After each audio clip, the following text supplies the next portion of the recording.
All right, welcome back to Prepper Talk Radio, where your hosts, Paris Clough, myself, Scott Stallings, and Shane Coles are here to help you become more prepared and self-reliant by focusing on our God, our families, and our countries.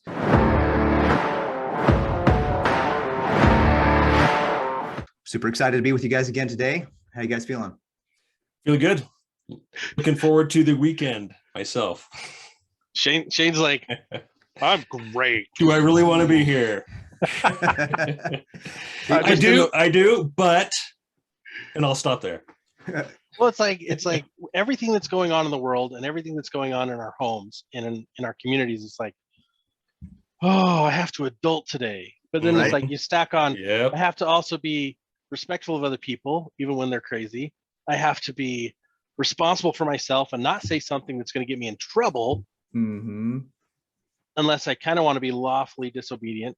And then there, all the other factors, right? So here we are. We made it today. Very difficult. So did you. You're listening. Thanks for listening, guys. It's nice to finish up with a long day of work, sitting in front of your computer, and then sit in front of your computer for another hour. Right. The best hour of my day. Yes. We're going to talk about some awesome stuff, though, so that'll help us get back in the right mood. Hopefully by the end of this, we'll all be in a better mood, or at least feel like we're in a better mood and better prepared for what's going on in the world. So we're going to take a few minutes and talk about different topics today. We're going to talk about if you're just brand new to the journey of preparedness and becoming self-reliant, what should you do? What are your first steps? We're going to talk a little bit about some skill sets that we think you ought to be working on and looking at. We're going to talk about some mindset issues. And then we'll spend a few minutes at the end wrapping up with some current events, some of the craziness that's going on in the world, and some of the thoughts and feelings that we have. Make sure that you're following us on all of our platforms. We've got Facebook, we've got a Facebook group, we got pages, we got comments, please. We want to know what you want to know. We want to hear from you what you want to know about so that we're bringing relevant content to you and answering your questions and different things that you want to do. So I think this first little section right now, we're going to talk about what to do when you first get started. Some of the questions that I've seen and get often when I'm first introducing somebody or talking to somebody about being prepared. When somebody comes up to me and says, Paris, what do I do? I get it. I understand I need to be prepared. What do you recommend is the first step? So that's going to be the question that we're going to talk about in this first segment here. So I can kick off with some ideas, but what do you guys think? What if someone comes to you and says, hey, I get the importance of preparing and being prepared. I've never started, never done it. Maybe I've done it a little while. Maybe I've listened to a few other podcasts. But what would you recommend I do? Well, that's the first step, is just having that desire and knowledge. Once you do that, you're so far ahead of most people I know, honestly. Just having that desire, okay, what do I do next? And then you start to search, whether you listen to us or whomever. There's plenty of information out there, but you just have to have that desire to go and do it, rather than just live with what your current situation is. Mm-hmm. Right. Because most people I talk to, it's quite discouraging that, do you see what's happening? And I count off different things that are going on, and they say, yeah, okay, I'll kind of wishy-washy. I'll head down to the store this weekend or next week. Like, you need to go now. That's my urgency. That's my how excited I am about prepping and being prepared and such. Whereas others, I can just feel that they're not excited whatsoever. So you have to have that excitement. I guess they call it excitement. It's definitely not fear. That's desire, motivation. It's desire. Yeah, absolutely. It's like they wake up. You've got to wake up first. You've got to see that there's an issue. And when you recognize that, a lot of people get that deer in the headlights situation, go, oh, crap. Mm-hmm. And they freeze. They don't know what to do. They don't know how to get out of the way of the car. And so what I always recommend is assess your situation first. Okay. And we should, let's go ahead and throw something up on the website later this week, so you guys listening can actually have a downloadable document to help you with this, right? You wake up, you assess your situation. Number one, do I have the emergency rule of 3, which is, first, I can only survive 3 minutes without air, right? Is my house underwater? No, good. Next, I need 3 days, right, worth of water. Well, sorry, shelter. We've got a house, right? You got out an apartment. So that's your second thing. So the emergency rule of 3 is you can only last 3 hours in, extreme elements without exposure taking a huge toll and possibly killing you.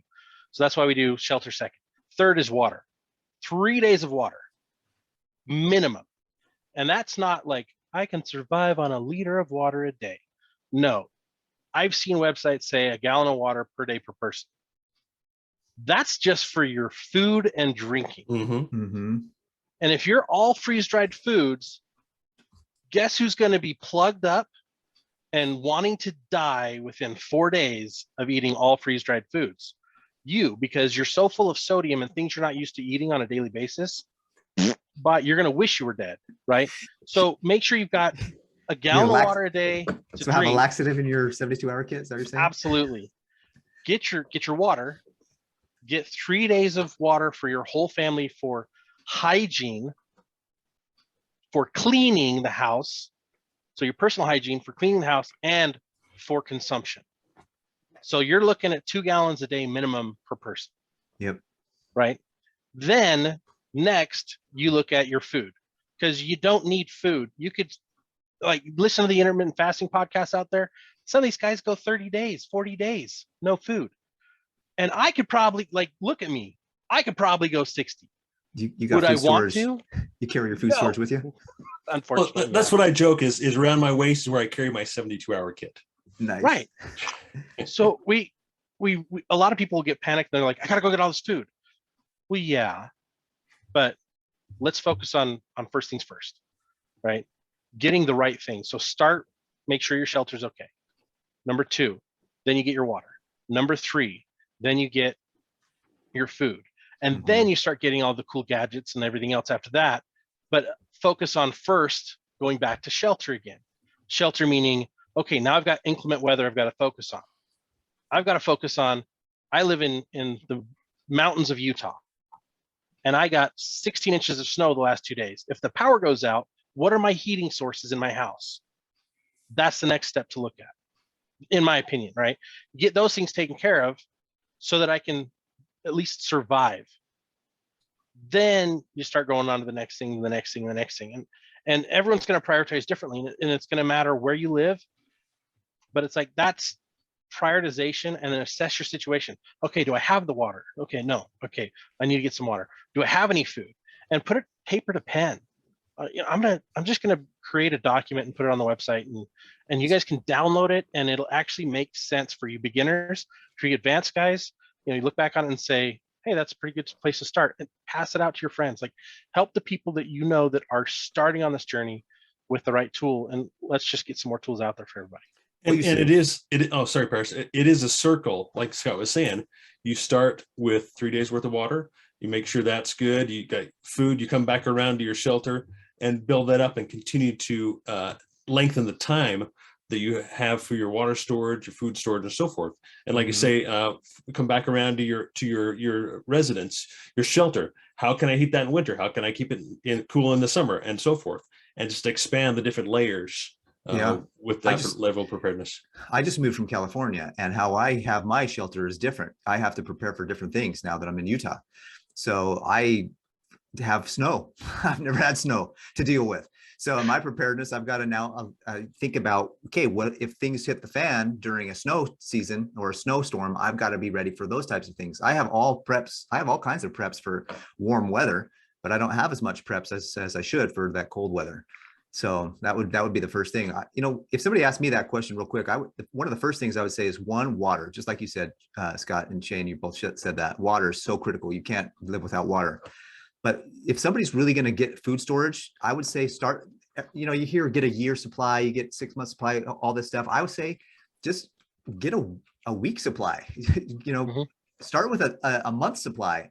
And the way I would do that real quickly is, what do you eat for breakfast? If it's oats and a cereal, find out how many servings you eat, and then buy 6 or 7 boxes, and just buy one or two extra boxes every week at the grocery store. What do you have for lunch?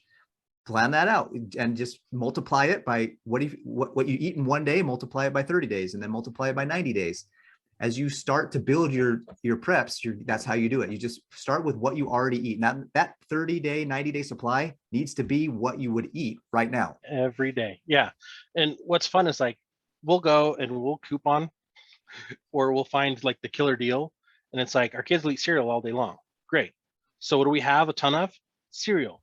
And when they go through one, we've got 6 more boxes. And we go buy a new one once that one's empty and put it at the back. And you just rotate your food and you just keep going and you're fine.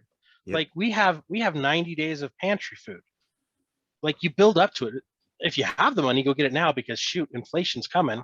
It's already here, but it's just going to get worse and worse and worse. Mhm. So if you've got the extra, get the extra. That keep your money out of money, keep it in food, and then look at assets, right? Get the things that you're going to live off of and survive off of for the next 90 days done first. Amen. Right. So, and then also, you know, make sure the whole family's together on it. If you live all by yourself, it's not hard to get prepped by yourself, but you've got to find where you can with your community. You've got to find places you can work with them, meet up with them, right? Find people that are like-minded that you can bond with, right? Not everyone that is into prepping you're going to jive with, Mhm. you know, so find people that work well with you. So if you need to look for people to do that with, go on social media, find the different groups, see which one you resonate with, you know, hop on our Facebook group, follow us on Instagram, follow us on Twitter. I mean, you can follow us almost on any social media platform. We're on Gab now. We're going to be on Tumblr soon. So get on there, resonate with our groups, and find the people who you like in your areas, because we're all over. Like, surprisingly, what was it? 6% of our listeners are in California, right? You guys are stalwarts holding out behind the enemy line, like I literally. don't know if I call it the Seriously. stalwarts. Wow. If they're listening, they're either spying on us, or hello spies, or you're actually paying attention and you're trying to be prepared. And Yeah. our mission is to create prepared communities. Well, So I know, Scott, day or two ago, you dropped a photo on Facebook and Instagram, I guess, of the pocket dump, right? Mhm. And I think that's one thing that people can do right now, other than, like you said, the survival rules of 3, which are what I base most of my decisions on when I'm trying to determine priority. That's what I use. But what is going to change your life right now? What's going to motivate you to move forward make a step every single day? One thing I brought up, we talked about a long time ago, is if you don't carry, see if you can even see this, it's all nice blue blending screen in. of There you go. If you don't carry a knife with you every day, you don't appreciate how much this tool can do for you every single day. And so that's one of the first things I say is put a knife in your pocket, you know, or a tool, multi-tool. If you can see this into a Swiss tool. Those are some of my EDC, my pocket dump things. There you go. right. Are we all showing ours? That, yeah. I'll show you yours if you show There me you go. mine. There you go. Or I'll show you mine if you show me yours. All right, wait, before we go any further, what's your brand? Everybody has a brand. What's your pocket knife brand? Spyderco. I love Spyderco. That's awesome. What else? Paris, what's your brand? Right now, it's my EDC knife is from LA Police Gear. Oh, see, I'm a Kershaw guy for my everyday carry, but I've got Buck, I've got Spyderco, I've got, Yeah, it's personal I've got preference. Top Bench. Yeah, Find absolutely. what feels the best Mhm. in your hand and works with the uses that you are going to use it for the most.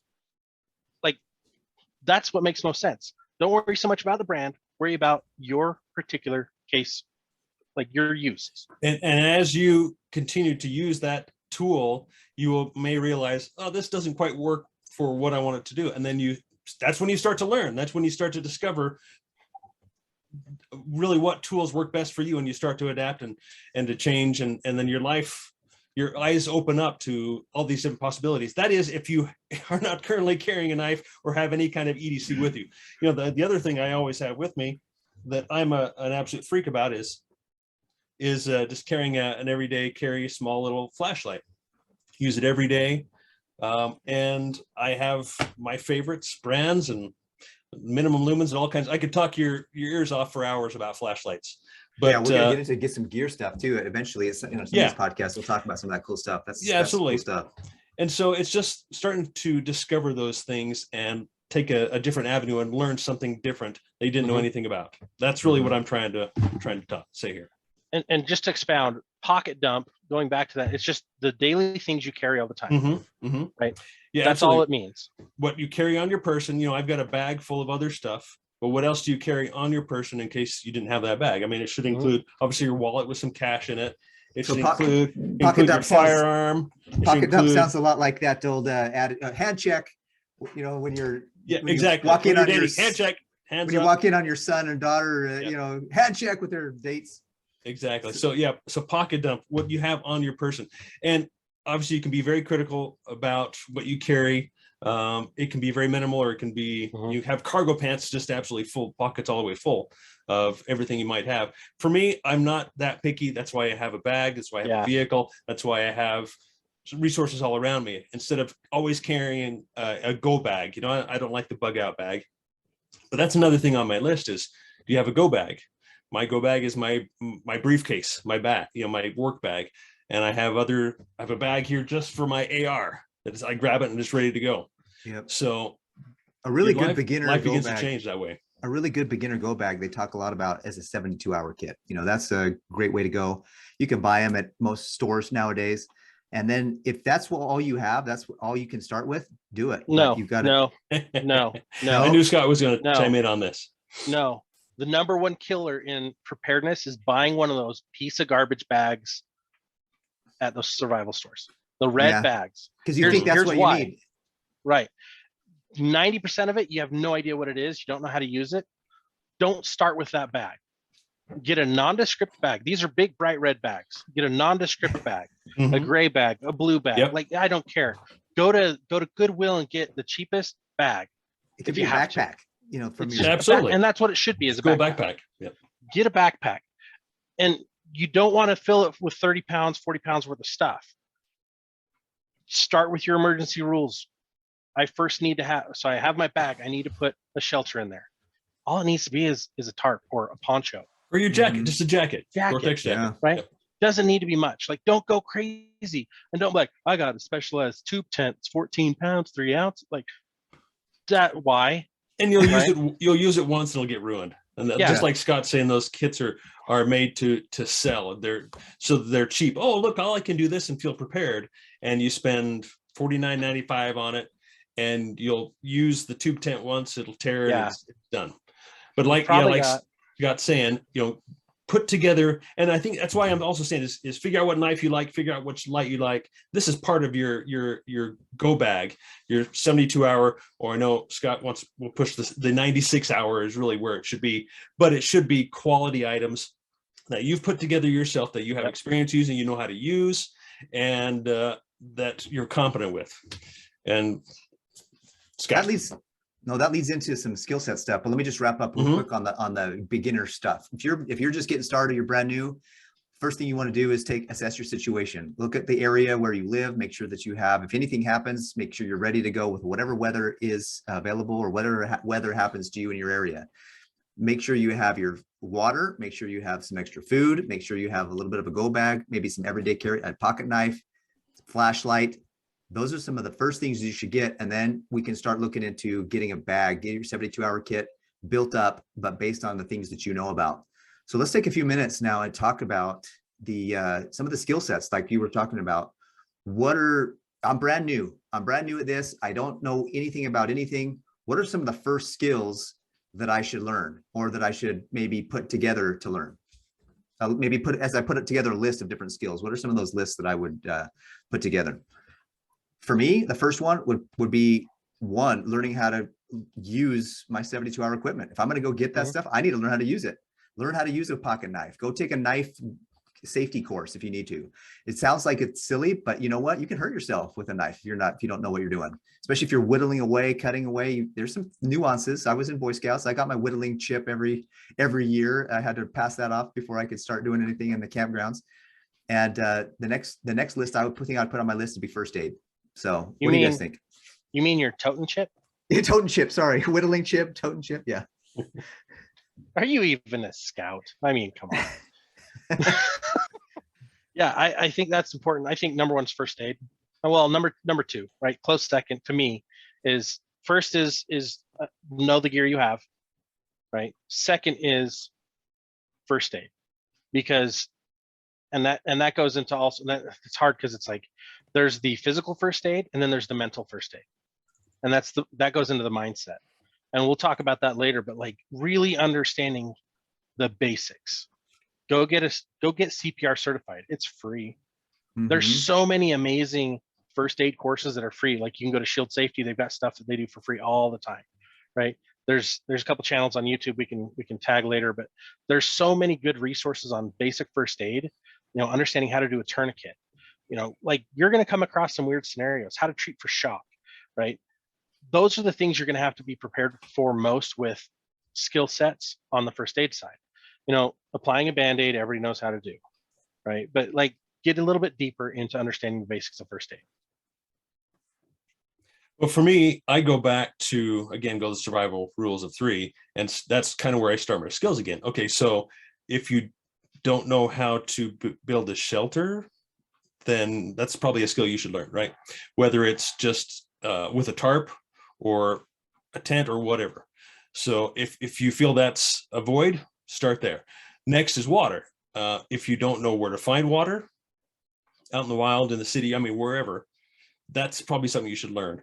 And that's another thing I have in my EDC is a small water filter, right? Because you can't carry much water with you. Water bottle is part of that as well. So part of those skills all revolve around the survival rules of 3. And then, of course, food. To learn how to forage for food in the wild, that's pretty cool. It's very difficult. That takes a lot of time. So you might as well get started learning about it now, right? Have you guys watched Alone? Yeah. I think that is like one of the best places for people to start when they want to look at how do I forage? How do I We don't want to scare them off too much, right? though. Well, no, because that's the most extreme element, right? So and most people, like, they go the 3 weeks and they're like, I'm done, because they can't do it. Yeah. And they put you in the absolute like worst spot they can find. They're like, where are there no resources? That's what we'll do next show. Icy tundra. All right, there's a snowshoe hare, 1 per every 15 miles, and we're going to place everybody within 3 miles of each other. What? Like, that's kind of what it's like. And so understanding those, I mean, those are amazing skills, like how to actually set up all the different ways to catch and snare these animals. I mean, you could buy kits that are really practice, great. Man, that takes some serious practice. Lots of practice. I mean, these are wilderness survival skills. And you like where I live, I could do it in my front yard or my backyard. Like I've got raccoons. I've also got skunks. I don't want to snare one of those, but we've got lynx, we've got bobcats, we've got cougars. I don't want to snare those either, right? So you got to be like thoughtful and understand what's in your area as you start looking at these different skills. But like foraging, there's so many different things you can find that you can eat. But you got to get the books. You got to understand your area and where you are. Yeah, and I think that's the key there, Scott, is that realizing where you find yourself most of the time. Yeah. And I think most people find themselves in urban or suburban areas or downtown. And that takes a different set of skills to figure out how to survive. And, part of my survival rules of 3, number 4, is actually safety. And so what does that really mean? That means being able to defend or protect yourself, right? So that's where, learning how to use one of these comes in, and all the nuances with it as well. I mean, that's a huge topic, can take an entire day to discuss. But for those of you who are listening, Shane is showing things, so you'll have to jump on our YouTube channel or our Rumble channel or one of our visual channels to see what he's showing. And they're blending in with my background, so they're not showing very well. We got to get you an actual static background soon, so that you can show us your cool gadgets, like your flashlight and your pew pew stick, your boomstick, right? Well, it's actually not a boomstick. It's a we got to be careful what we say on YouTube for the right. That's right. Not disclose too much information. So, but yeah, it's like understand your skills, understand what are your strengths, play to your strengths, but also assess your group and look at who has different skill sets within your group, and maybe you give people different specialties. Like my wife is the most ridiculously organized person I know, so when it comes to putting our lists together and documenting everything, we have like an amazing inventory of everything we have. And it's because of her. And we've got it in multiple locations. And every time I pull a can of anything, if I do not list it on the replenishment list, I get not just scolded, but I get dirty looks. You're busted, bro. And I'm like, I get ranked down pretty fast. They're like, boom, you're out. Drop and give me 50 push-ups. Like she'll let me have it. And that's so cool. Find the strengths that you work well with and really build those things. If you're more about shelter, get really good at shelter, right? Maybe your house or your car or something else is going to work for now, but if you find yourself away from those things, practice, find a place to practice and get used to building those types of things. If you didn't grow up in Boy Scouts, right, or Girl Scouts, or if you didn't grow up doing the wilderness survival types of things, go practice. Yeah. Because you can build some pretty great things once you learn how. One thing I was going to say too is that it's when you're in an emergency situation, you might not be able to find the lighter or the scripto. You're going to have to learn how to start a fire on your own, and that might be your only source of heat. So make sure you have plenty of flint and steel. You know how to use it. You know how to get those fire starters up and running. You know what kindling to use. You know what's what's flammable, what's not. You know how to put the fire in a place that's not going to, extend and sparks going to light the rest of your house on fire, the rest of your shelter on fire. There's some things, genuine things to practice. And I've actually had an opportunity where I get my kids out. I'm like, hey, you guys, let's start a fire. Let's see how you can do it.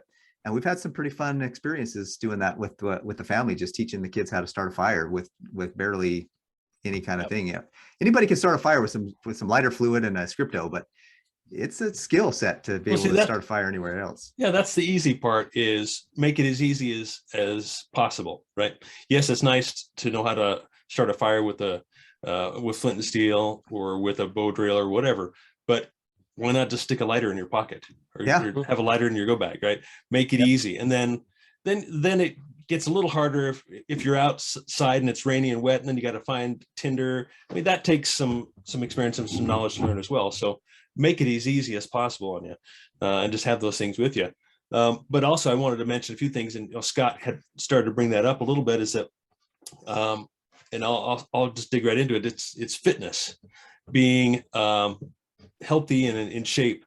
And we're talking about skills. You can't practice a lot of these skills that you need to survive unless you have the health and the fitness that you need. So that's one of the things I had on my list, my show notes, and that I was prepping for, is survival rules of 3, fitness. Like I said, the survival rules of 3 involves a lot of different things. And then on to one statement that I've always taken as kind of it's kind of an insult, like, oh, you're a jack of all trades, right? You don't know how to do anything specific. You're not good at anything, right? But the actual entire statement is jack of all trades, master of none, but most of the time better than a master of one. So it's a compliment rather than an insult. A jack of all trades is a master of none, but still always better than a master of one. And what that means is, if you know how to do a lot of things, you're 100 times more valuable than if you only know how to do one thing. Really, it doesn't matter how well you know that one thing. And I love that you brought that up, because a lot of people feel unequipped or unable to do a lot of things because they don't ill-equipped. Thank you. Because they're not an expert in something. You don't have to be. You can definitely work toward that on something in particular. I've got a buddy. He's an expert on bushcrafting and shelter building and fire building, those types of things. And I would say he's a master on that. But I put him into maybe an urban environment. He could still do fine, but it's a more of a weakness for him. So, so that's why I wanted to bring that up, is trying to be well-rounded in your skills, rather than, like Scott was saying, focusing on something that limits your knowledge on other things. And especially being a prepper, there's so many aspects of preparedness that you'll never touch on if you're trying to focus on just one here and there. Right. Absolutely. Anyway. Yeah, I think so. I think that is a pretty good start for the skill set section. And just to kind of recap, make sure that you get together, get a list down of things that you feel like you want to learn and know about, and start working on them one at a time. The more that you know, the better. And you can be really good at one, but make sure that you're kind of dabbling in everything so that you can be an asset and a resource to anybody and everybody, and to yourself, more importantly. And we've kind of had a lead in already to the mindset. And this, after you have some skills, having that right mindset to build, to be able to survive a situation is critical. And your mindset changes everything. That's one thing that I've said for many years, and I absolutely believe, is that when you have a belief system that you can do it, when you have a belief system that it's possible for you, then you'll find a way. If you don't even believe it's possible, if you don't even have a belief that you can do anything or survive anything, you're probably going to look for the problems and everything, and you won't survive. mentality is, and mental toughness is probably one of the key things in any preparedness, in any survival situation. Would you guys agree? Absolutely. Absolutely. And what's interesting is in psychological testing, they found that and what we all talk about is there's two responses, fight or flight. Well, there's actually three. The third is freeze. You've probably seen people like someone jumps out and scares them. Like one guy goes up to punch him, the other guy runs away, and the last one's just like, yeah, deer in the headlights. What do I do? What's going on? Mm-hmm. And what they found, this is kind of interesting, is when people are in those situations where it's like, what do I do? And they found that the people who are the fight or take a step forward as opposed to freezing or moving backward, the stress levels that those create, the highest stress was to move forward. But what's interesting is that highest stress actually puts you into the smartest response that you can get into. Your brain will start problem solving faster than you're moving, so that you can actually create a better solution, a better outcome by moving forward. Whether it's like a fight situation, right? The best thing, fight or flight, not necessarily fight. The best thing to do is run, get out of there, whatever it is. But like any kind of like major situation that hits, it's just like, oh crap, you got to figure something out. If you sit there in the stress, it's going to be worse for you. But if you fight through the hardest part of that, which is the first few seconds, and get to action, you're going to find you're going to be more adept to problem solving, more adept to getting a solution, more adept to overcoming that challenge and rising above your expectations. I was listening to a podcast actually this morning where the scientific teams that were researching these things were talking about that. And I was like, holy crap, that's fascinating. I'll share it on our social media so you guys can go look at it. It's a good hour and a half, but it's got like David Goggins, man, I can never say it right. Goggins, Navy SEAL, Ranger, Air Force, paramilitary, whatever, pararescue. Thank you, Brandon. Nice. Like the guy, he's like the baddest guy I know of in the military, and he's got some amazing things that he's accomplished. Then they've got some of the other guys in there talking about like how they respond to these things, and it's like mindset is your most valuable resource. And Shane and I have been talking about this for years. Mm-hmm. There's nothing more valuable to a prepper than their mind, right? You build the skills, and as you're building the skills, your mind is becoming resilient, or as we like to say, anti-fragile. Mm-hmm. Oh yeah. Right. Obviously, Chills, that all builds confidence and takes away that stress. But you've got to practice as well. Obviously, if in many situations, obviously, what is several years ago, there were a lot of these shootings, right? And a lot of the discussions were, okay, they try to give you a protocol of how to behave, right? And of course, they're not talking about using any kind of firearms or self-defense. They don't want you to do that. They want you to hide. And I forget it. I'm just bringing this up off the tip of my tongue here. It's either run or hide, but there was no fight in there, right? None of that was in there. It was always take the easier out. And most of the time, that might be the best case, especially if I have my kids with me, my wife, we're out of here. But if not, like Scott was saying, that fight may be the appropriate action. Yeah. I was talking to a guy this afternoon, and he said, if an emergency hits, what's the first thing you're going to do? And people are like, oh, I'm going to, assess my situation. Oh, I'm going to grab my food. Oh, I'm going to grab my water, get my go bag. I'm going to do this. He says, no, the first thing you're going to do is panic. And so if you're mentally prepared for that being the first thing you're going to do, you're going to take that moment to realize this is a panicking, stressful situation. Recognize it, give yourself the 10, 20 seconds to kind of be there in that moment, and then say, okay, now it's time to go into problem solving mode. Because every problem has a solution. We can sit around and we can whine and complain about all the problems and why did this happen? And why did the earthquake? Why did my boss fire? We can whine and complain about it for days and for years. But the minute you change your mind to a solution oriented and a solution focus, man, that's when the magic happens. Well, that's like, so you're faced with this massive situation, or it might be a minor situation, but you're faced with a situation. Panicking is the absolute response everyone's going to go into. Doesn't matter how well trained you are. There's going to be an element of panic in there. Now, if you're prepared and ready to move into that scenario, it's something you've been training for, the panic's like this, and you're like into action. Yep. For the rest of us, we've got to have a kind of a trigger that we create for ourselves. And if you've heard of the 5-second rule, I think it's fantastic. It basically teaches you how to launch yourself into action. So as soon as you have that first idea in your head of like, here's what I need to do. If you're still like not moving yet, go 5, 4, 3, 2, 1. You count down like a launch, and like that rocket, you take off and you go do that first thing that you know you need to do. It's that old adage, ready, fire, aim. Just start moving, because that movement, that just start moving part is going to get you to where you need to be. And it's okay to panic first, but hurry and bring it in. You have time to like really mourn the situation later. Right now, you've got to make sure you and your family, your loved ones are okay, and that you're making an action plan and moving on that action plan to get out of the dangerous situation. Yeah. Right. And this isn't just in physical danger. This is, if you got an emotional danger, if you can have financial danger, you get a bill that comes in you weren't ready for, panic, and then solve the problem. Lose your job. How many of us have lost our jobs in the last few years? Lose your job. Am I going to panic and sit there for 2 years waiting for something to happen good to me?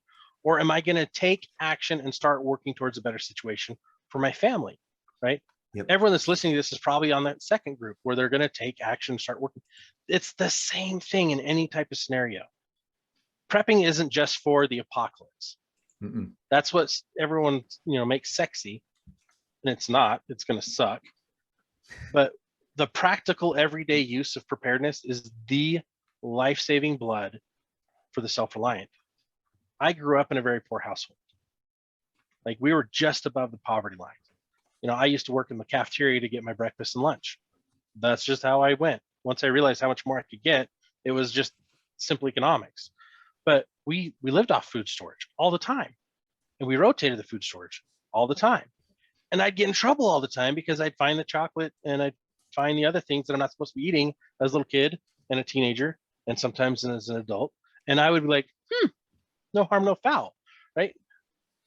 But that was how life was, and we gardened and we did those things. And we became less fragile and more used to living on the edge.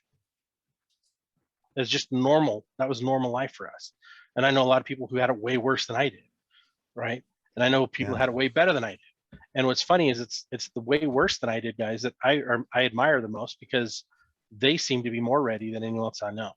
They seem to have a better understanding of mindset, of skill sets than anyone else I know. And it's a huge benefit to have gone through kind of your own trial of fire, because it helps strengthen that mind, helps strengthen your resolve to make and not just make plans, but actually act on those plans. And that's just going to help you be mindset wise more prepared for future events, whatever they may be. Yeah. Shane, take us to the end of this with that quote on anti-fragility and give us some of your thoughts on that. Yeah. Anti-fragility. It is a very complex topic if you want to get in really deep into it. I'd like to keep things as simple as possible. If we delve too deep into it, it is confusing. So I'm going to try and skim across the top of anti-fragility. And it does kind of mean what you think it might mean. It's the opposite of fragile. But as something is fragile, the opposite being anti-fragile is actually more extreme, in that when something is anti-fragile, it thrives on that chaos. It does better, performs better in complex situations or in difficult times. And a simple example, at least simple in my head, it may not be so simple for you guys. Simple example is comparing the stock market to gold and silver, right? So you're an investor in Paris. I know hopefully this will ring true with you. As an investor, you want to take advantage of the growth that's happening in the markets, right? In the equities, bond stocks, whatever, right? Because if you didn't, you would have missed out for the past couple of decades, because everything's just gone up, right? Markets have always gone up. But you know that gold and silver it's God's money. It's from nature. It's robust. It's resilient. It has all these properties that the stock market doesn't have. You look at the stock market, it's overvalued, it's fragile. Anything could happen. It could collapse at any day, right? Yet gold and silver are always there. And so what we're seeing now is war breaks out, right? What happens? Stock market goes down, gold and silver go up. They're thriving on this chaos. And so that's really the best example I can think of right now of anti-fragility. So, you can think of words like robust or being able to adapt. I think we'd like to think of ourselves this way. Like I can easily adapt. I'm pretty tough under stress. At least I have to think that way, right? But when that stress comes in, do you actually thrive? And I think, of course, of a few friends we have, Jeff Kirkham, for example. Yes, he was a Ranger for 26 and a half years. You got to count that half year, right? That's very important. Absolutely, he is anti-fragile. If anybody I can think of is anti-fragile, it's Jeff. And so this anti-fragile topic can be applied to anything, really. But how do we apply it to ourselves in preparedness, in becoming ready for what we think might happen? And that's up to each of us, right, of what we're preparing for. Some people are preparing for the lights to go out for a couple hours or a couple of days at most, right? Some people are preparing for the literal end of the world, right? There's all these extremes in between. So do you believe in survival of the fittest? That's where I'm going, right? Or are you that tree in the wind that is constantly in the wind, that grows stronger every day, right? Those are kind of what anti-fragility means. And so I think each of you are going to need to take a little bit of time and learn about anti-fragility. I've got the book on the way. I'm going to read it. I think it's going to be a lot more complex than I care for it to be, and for me to read, because it gets into all different aspects of life, about war, economics, biology, and it applies to all these different topics. But anti-fragility, think about, like you're saying, Scott, when something comes up, do we panic? Or do we actually get excited? Yes, this is where I thrive. I've trained for this. Exactly. Right? I'm ready for this. And I think that's where a lot of these preppers say, I'm ready for the end of the world to come, right? Bring it on, let it all collapse. Yes, it will solve some problems, but I think that's also why where that anti-fragility kicks in, right? Because and I include myself in this too, right? Because I often find myself saying, let it all come down. Bring it down right now. This is ridiculous. Because I see what I can accomplish after that as well. And so it's a huge topic that I encourage each of you to spend some time on, and because I'm not sure if I did it justice in the few minutes I took there about anti-fragility. Well, I think you give it a really good understanding for most of the listeners. They're going to really understand that well, as far as it's the tree in the wind and the elements and everything else, right? It's not just going to blow over at the next storm, but the tree that grew in a greenhouse with no wind, with less light, like, it may grow taller, faster, but then if you move that greenhouse away from it, the first windstorm is going to rip the roots right out. Yeah. And we had a really neat experience with that. Just last year, we had this windstorm that whipped through where I live, and there were all these trees just ripped out because their roots were shallow, right? They were fragile. Their roots were shallow because people were overwatering. They weren't letting it water deep. They were watering a little at a time. And so the roots stayed at the surface.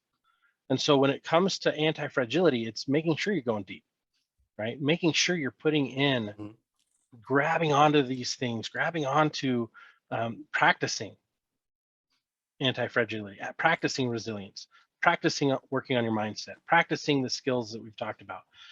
That's how you build anti-fragility. Yep. That's what we're trying to get at, and helping you understand what anti-fragility is. It reminds me of a really neat quote that I've heard, and you've probably seen it go around, but good times create weak men create tough times create strong men, and then strong men create good times. And that kind of leads into, what's going on in the world right now. Just to finish off the podcast here today, thank you so much for joining and listening and being a part of our little conversation back and forth, and we should appreciate it. And so we want to just kick off with a few minutes of kind of the times we're in right now are going to require for some strong men to step up, and women. Yeah, you're right. Thank Definitely you. women. So what is there anything on your mind, guys, right now about what's going on in the world? Of course, we've got a war going on in Ukraine. We've got stuff happening at home here in the United States with all the different struggles that we have. One thing that I want to make sure everybody knows and realizes that 2022, the year that we're in right now that we're recording this, is an election year. And so whatever you're going to vote, my recommendation is get out there and be a part of the system. Get out there and find a group and participate. Get into the action of the political opportunities that we have in the United States. In America, we have the opportunity to have we the people have our say and be a part of the whole political process. So this year is an important year. Make sure that you're getting out to your caucus meetings, you're getting out to your voting booths. Do what you got to do and stand for what you believe in and get out there and show some support. So that's the one thing I would say is that right now in the political world we're in, be active, get educated, get motivated, but most importantly, be active. Get out and do something about it. Let's go do something about it. That's one of the reasons why we started the podcast. Is because that was one of the things we wanted to do about it. Yeah, get an understanding of your rights, right? Get an understanding of what's important to you and your community, and go help make those things happen. Or if your legislators are pushing something that's stupid, right? Go oppose it. And the way to do that, it's so easy. Get groups together that are like-minded, that are in your district, your state, whatever, and start doing things that are going to help get it overturned, right? Petitions, going to the caucuses, getting involved, writing letters. Like, oh my goodness, there's so much we can do and get involved with. And if you're not doing it, you're just going to get snowballed and rolled over, steamrolled, I guess is the right way to say it, with whatever policy or person that gets put in or voted in. So take advantage of the year. This is a year we can make some good change for America and for the world. You know, political climates are always going to be up and down and left and right and crazy, but standing your ground for what's right and working with your community to help make it better, that's where we can have a safe haven. Yeah, absolutely. And, you know, there's a number of different the stories I could rattle off that, I mean, you can find if you're doing your own research. But the thing I would say is, you know, if you're watching both sides, I think you'll find that things going on with the Ukraine-Russian war is confusing, difficult to understand. There's so much propaganda mixed in there. There's very little truth in most cases. So I would hate to regurgitate any of that and make myself sound a fool, honestly, because proven down the road that, oh, this is completely false, that was false. And that's what it seems like I'm learning every day, is that the media says something and then we learn that's false. And then, you know, Ukraine, they say something and that's false. So I really don't care to regurgitate any of that. So that's my I guess, advice for current events is don't trust what you're listening to, really any party, unless they've been there, they're there on site. And then I have a little bit higher confidence in, you know, what they're saying, but think for yourself, use critical thinking, learn critical thinking. That has been really, honestly, one of the hardest things for me to learn these past several years, since really my eyes were, when I was awakened, my eyes were opened. I took it virtually, you know, it basically said took the red pill, right?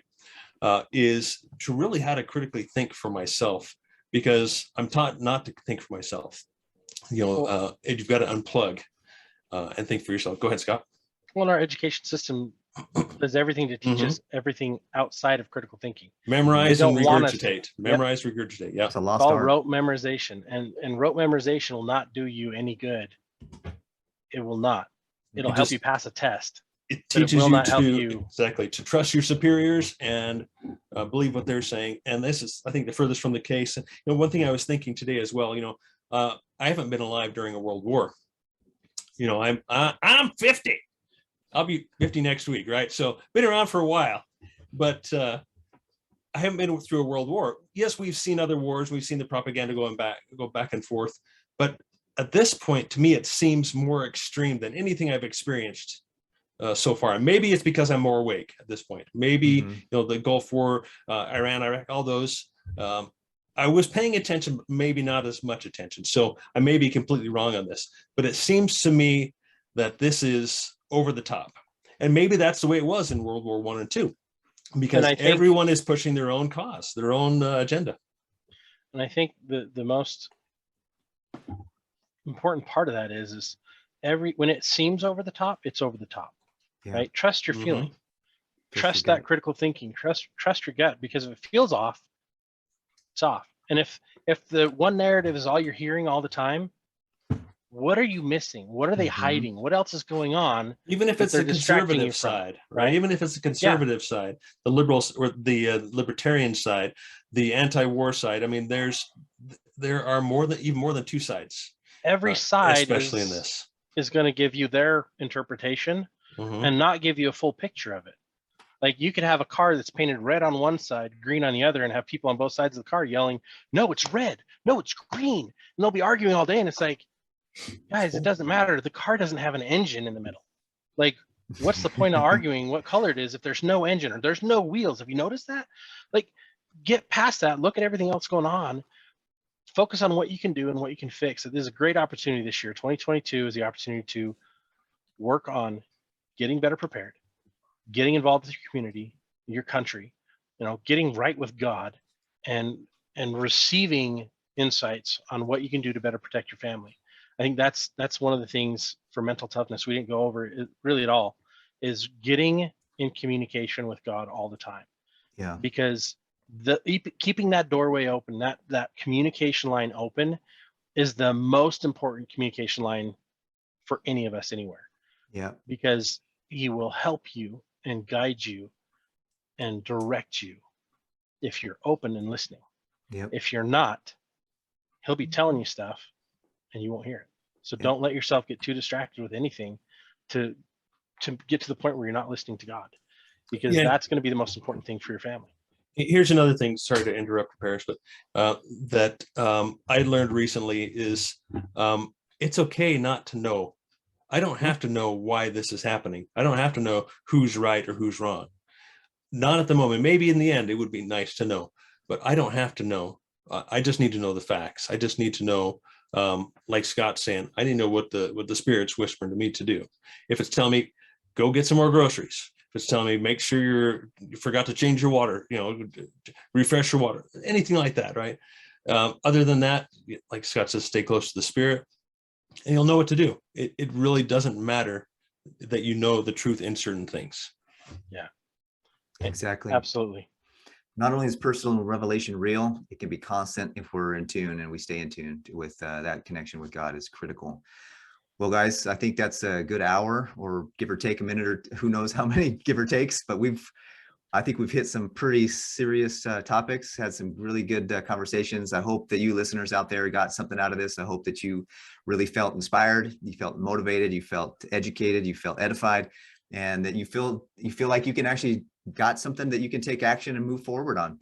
Make sure that if you did get a good feeling, if you did get some good information on this, hit like, hit subscribe, hit follow, go to our website, preppertalkradio.com, join our list. We're going to be putting out some great information, great materials.